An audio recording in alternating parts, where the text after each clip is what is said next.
પાઠ 4 નારાયણ હેમચંદ્ર કઈ કઈ ભાષાના જાણકાર હતા? તો નારાયણ હેમચંદ્ર હિન્દી, મરાઠી અને બંગાળી ભાષાના જાણકાર હતા.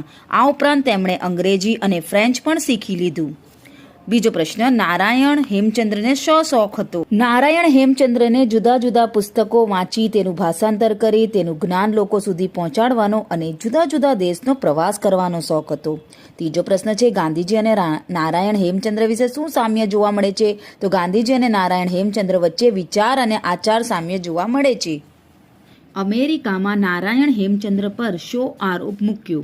અમેરિકામાં નારાયણ હેમચંદ્રે ધોતિયું પહેર્યું, તેથી તેના પર અસભ્ય પોશાક પહેર્યાનો આરોપ મુકાયો.